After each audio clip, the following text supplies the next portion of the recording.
વરસાદ થતા ઠેર ઠેર પાણી ભરાયા। હરિદર્શન વિસ્તારમાં ખાડામાં પાણી ભરાઈ ગયા અને પાણી ભરાતા લોકોને ભારે હાલાકી થઈ। માત્ર 1 ઇંચ વરસાદમાં વિસ્તારમાં પાણી ભરાઈ જતો હોવાની સમસ્યા સર્જાઈ છે। સ્કૂલે જતા બાળકો પણ પાણીમાંથી પસાર થવા મજબૂર છે। પાણી ભરાઈ રહેવાના કારણે રોગચાળો ફાટી નીકળવાનો ભય સતાવી રહ્યો છે। તો ધોધમાર વરસાદ થતા ઠેર ઠેર પાણી ભરાઈ ગયા છે। દક્ષિણ ગુજરાતમાં જે વરસાદની આગાહી વચ્ચે સુરતમાં વહેલી સવારથી ધોધમાર વરસાદ પડ્યો। સુરતમાં વરસાદ પડતા હરિદર્શન વિસ્તાર અને તેની આસપાસના વિસ્તારમાં જળભરાવ થઈ ગયો, જેના દ્રશ્યો અમે આપને બતાવી રહ્યા છે કે જ્યાં સ્કૂલે જતા બાળકો કે સ્કૂલેથી પરત ફરતા બાળકો પણ ફસાઈ ગયા છે। અત્યારે થોડું પાણી ઓછું થયું છે, બાકી અહીંયા વર્ષોથી જ્યારે પણ વરસાદ આવે એટલે કમર સુધી ગોઠણ સુધીના પાણી હોય।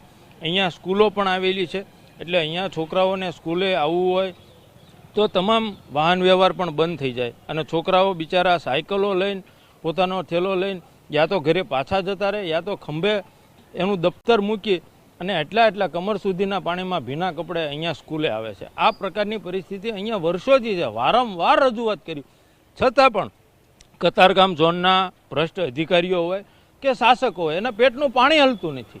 પાણી ભરાવાની સમસ્યા દર વર્ષે જ્યારે વરસાદ આવે એટલે અડધો કલાક ન થતાં પાણી ભરાઈ જાય છે અને પાણીનો નિકાલ થવામાં જે સમય લાગવો પડે એની કરતાં વધારે સમય લાગવાના હિસાબે વિદ્યાર્થીઓને સ્કૂલે જવું, આમ આદમી જનતા હોય કોઈ કરિયાણું લેવા જવું, દૂધ લેવા જવું તો એ લોકોને પણ વધારે ઓલું થાય છે। સ્કૂલ વાહનો આવતા નથી, જેથી કરીને વિદ્યાર્થીઓના અભ્યાસ પણ આની ઉપર ઊંડી અસર પડતી હોય છે।